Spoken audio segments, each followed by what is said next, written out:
সুপ্রিয় দর্শক, আসসালামু আলাইকুম। রিফা রান্না রেসিপি থেকে সবাইকে স্বাগতম। আজ আমি আপনাদের সাথে শেয়ার করব শুধুমাত্র আটা আর চিনি দিয়ে একটি মিষ্টি পিঠার রেসিপি। বিকেলে নাস্তার জন্য কিছু বানাতে চাইলে রেসিপিটি ট্রাই করে দেখতে পারেন। রেসিপিটি বানাতে খুব বেশি উপকরণ লাগে না, আর খেতেও কিন্তু খুবই টেস্টি হয়। আশা করছি আমার আজকের রেসিপি আপনাদের কাছে খুবই ভালো লাগবে। রেসিপি ভালো লাগলে ভিডিওতে একটি লাইক দিয়ে শেয়ার করার অনুরোধ রইল। আর রেসিপিটি কেমন হয়েছে তা অবশ্যই কমেন্টে লিখে জানাবেন। আমার চ্যানেলটি সাবস্ক্রাইব করে না থাকলে চ্যানেলটি সাবস্ক্রাইব করে আমাকে সাপোর্ট করবেন। তাহলে এবার চলে যাচ্ছি মূল রেসিপিতে। আজকের এই রেসিপিটি বানানোর জন্য এখানে আটা নিয়েছি 1 কাপ, আর তার সাথে চাউলের গুঁড়া দিয়ে দিচ্ছি 1 কাপ। দিয়ে দিচ্ছি স্বাদ মতো লবণ, আর দিয়ে দিচ্ছি পরিমাণ মতো চিনি। আমি এখানে হাফ কাপ চিনি দিয়েছি, আপনারা চাইলে আরো বেশি করে দিতে পারেন। দিয়ে দিচ্ছি কিছু বেকিং সোডা। এখন এই সবগুলো শুকনো উপকরণগুলোকে আমি একটি চামচ দিয়ে খুব ভালোভাবে মিশিয়ে নেব। শুকনো উপকরণগুলো যদি ভালোভাবে মেশানো হয় তাহলে কিন্তু এই ব্যাটারটা খুবই সুন্দর হবে। আমি এই পর্যায়ে এই শুকনো উপকরণগুলোকে মিশিয়ে নিয়েছি। এখন এর মাঝে দিয়ে দিচ্ছি 1 কাপ পানি। আমি প্রথমে 1 কাপ পানি দিয়ে এই আটাটাকে গুলিয়ে নিব।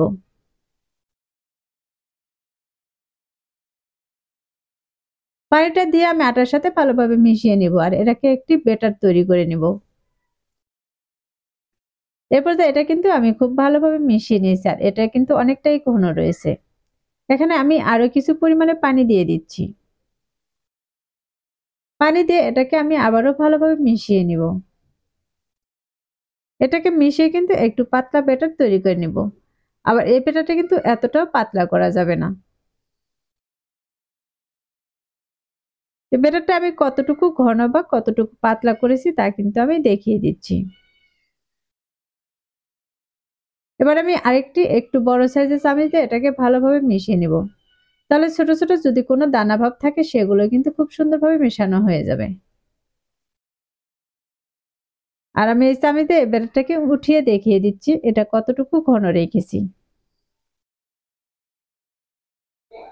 তারপরে আমি চামচের অপর পাশে একটু হাত দিয়ে দেখিয়ে দিচ্ছি এটা কতটা ঘন হয়েছে। এভাবে দাগ করে নিলে কিন্তু এক পাশ থেকে অপর পাশে চলে যাচ্ছে না। এই পর্যায়ে বোঝা যাবে এই ব্যাটারটা কিন্তু খুবই পারফেক্ট হয়েছে।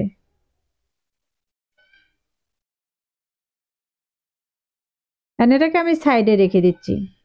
আর চুলায় আমি আরেকটি কড়াই বসিয়ে দিয়েছি, আর কড়াইয়ের মধ্যে আমি সামান্য পরিমাণে তেল দিয়ে দিয়েছি।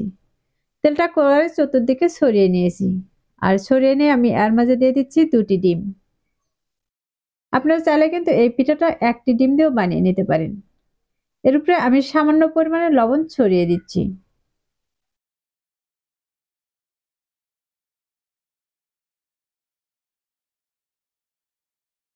আমি চতুর্পাশটাকে এই ডিমের অংশটাকে আমি উপরে উঠিয়ে নিব।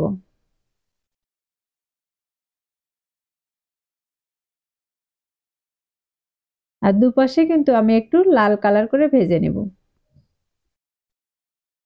আমার এই পর্যায়ে ডিমটা কিন্তু ভাজা হয়ে গেছে, এখন এটাকে আমি উঠিয়ে রেখে দিচ্ছি। এখন যে ব্যাটারটা আমি মাখিয়ে রেখে দিয়েছিলাম সে ব্যাটারটা কিন্তু আমি আবারও একটু চামচ দিয়ে ফেটিয়ে নিচ্ছি। এখন আমি চামচটাকে উঠিয়ে নিচ্ছি। আর যে ডিমটাকে আমি ভেজে রেখেছি সেই ডিমটা আমি এই আটার ব্যাটারে দিয়ে দিচ্ছি। আর দুপাশে কিন্তু এই ব্যাটারটা খুব সুন্দর করে লাগিয়ে নিয়েছি। এখন এটাকে আমি তেলের মাঝে দিয়ে দিব। তার জন্য চুলায় একটি কড়াই বসিয়ে তেল দিয়ে তেলটা কিন্তু গরম করে নিয়েছি। এখন এই গরম তেলের মাঝে দিয়ে আমি দুপাশে একটু লাল কালার করে ভেজে নিব।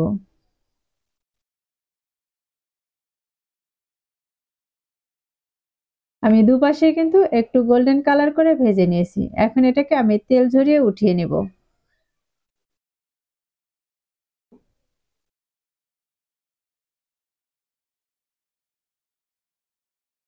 এখন এটাকে উঠিয়ে আমি আবারও আটার ব্যাটারে দিয়ে দিব।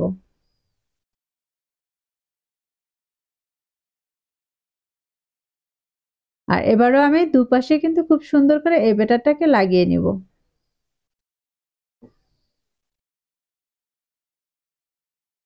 আমি ব্যাটারটা লাগিয়ে নিয়েছি, এখন আবারও আমি তেলের মাঝে দিয়ে দিচ্ছি।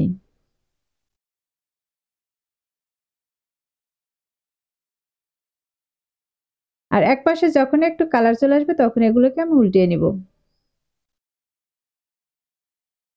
দুপাশে যখন এরকম গোল্ডেন কালার চলে আসবে তখন আমি এই পিঠাটাকে তেল ঝরিয়ে উঠিয়ে নিব। আর একইভাবে কিন্তু আমি আবারও এই আটার ব্যাটারে দিয়ে দিয়েছি।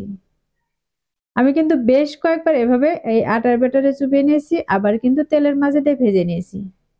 এভাবে ভেজে এই পিঠাটা কিন্তু অনেকটা বড় করে নিয়েছি।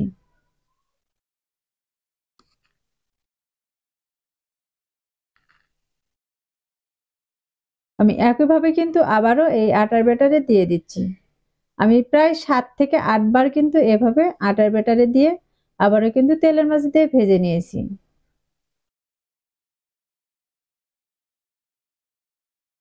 আর এই পর্যায়ে কিন্তু এই পিঠাটা একটু সাবধানে দিতে হবে। এই পিঠাটা কিন্তু অনেকটা বড় হয়ে গেছে। এখন এর উপরে আমি কিছু গরম তেল উঠিয়ে দিচ্ছি। আমি একইভাবে কিন্তু আবারও এই পিঠার দুপাশে খুব সুন্দর কালার করে ভেজে নিয়েছি। এখন এটাকে তেল ঝরিয়ে উঠিয়ে নিচ্ছি। আর দেখতে পাচ্ছেন এই পিঠাটা কিন্তু অনেকটা বড় হয়ে গেছে।